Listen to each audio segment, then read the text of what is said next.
Most people think a clean mouth means a sterile mouth. Kill every germ, burn every smell, destroy every trace of bacteria. But that idea is too simple. Your mouth is not supposed to be sterile. It is an ecosystem, and health depends on balance. Ask the simple question: if bacteria are always bad, why does the mouth naturally contain so many of them? The answer is that your mouth is a living environment. Food enters, saliva flows, teeth sit exposed, gums protect tissue.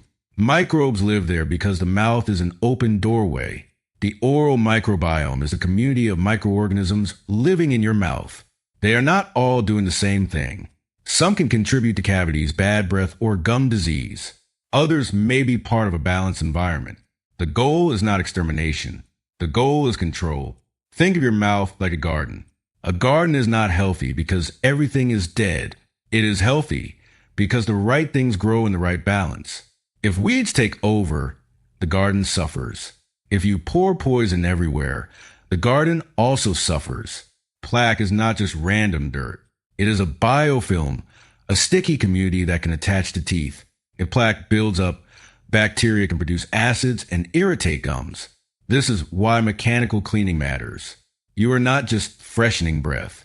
You are disrupting a biofilm. Brushing works partly because of friction. The bristles physically disturb the plaque layer.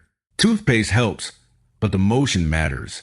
A lazy brush with expensive toothpaste is weaker than careful brushing with simple technique. Fluoride toothpaste helps protect teeth against decay.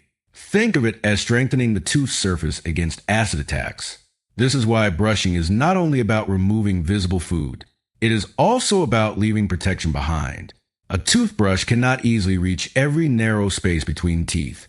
Interdental cleaning matters because plaque and food can hide where bristles do not go.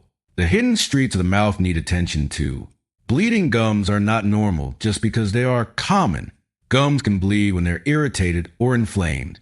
Do not ignore the signal. Better cleaning may help, but persistent bleeding deserves professional dental evaluation. Your tongue is not a smooth wall.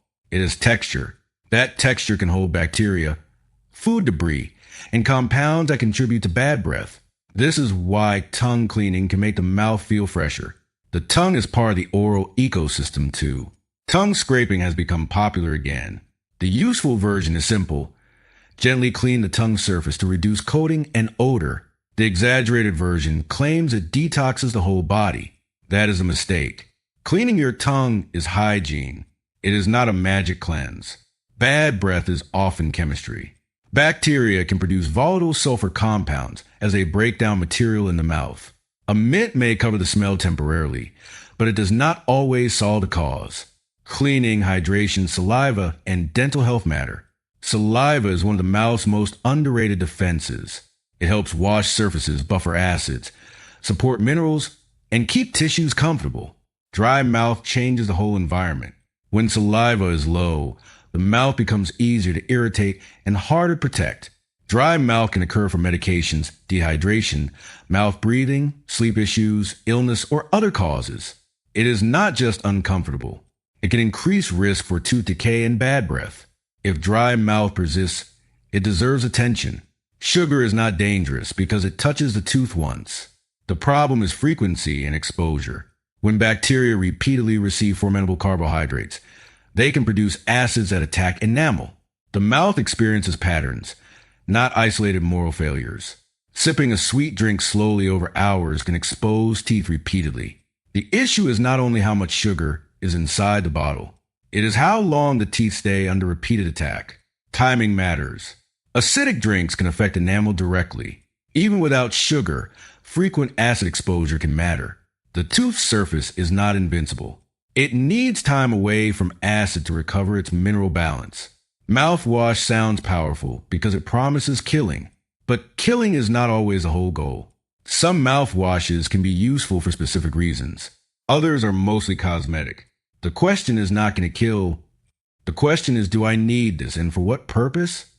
A rinse can reach areas a brush may miss, but it cannot replace brushing and interdental cleaning. You cannot rinse away every sticky biofilm with a quick swish. Mechanical cleaning remains a foundation. If you use strong antibacterial products too often without a clear reason, you may disturb the oral ecosystem. This does not mean mouthwash is evil. It means more killing is not automatically better biology. Some oral bacteria help convert dietary nitrates from foods like beets and leafy greens into nitrites, which support nitric oxide pathways. Nitric oxide helps blood vessels relax. This is one reason your mouth bacteria should not be treated only as enemies. Some research suggests frequent strong antibacterial mouthwash may affect nitrate-reducing bacteria and blood pressure-related pathways. But do not turn this into panic. It is not proof that every mouthwash harms everyone. It is a reminder that the mouth is connected to body. Gum disease is linked with broader health concerns, including cardiovascular risk markers. That does not mean brushing cures heart disease. It means chronic inflammation and oral infection should not be ignored. The mouth is not separate from the body. Blood sugar and gum health can influence each other. Diabetes can raise gum disease risk, and gum inflammation can make health management more complicated. This is why dental care matters beyond appearance. Bad breath can come from tongue coating, gum disease, dry mouth, food, smoking, reflux, sinus problems, or other causes. Do not diagnose the entire body from one symptom. Persistent bad breath deserves a real check. Smoking harms oral health.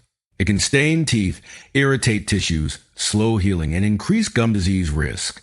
No mouthwash can cancel repeated smoke exposure. A fresh flavor is not the same as tissue repair.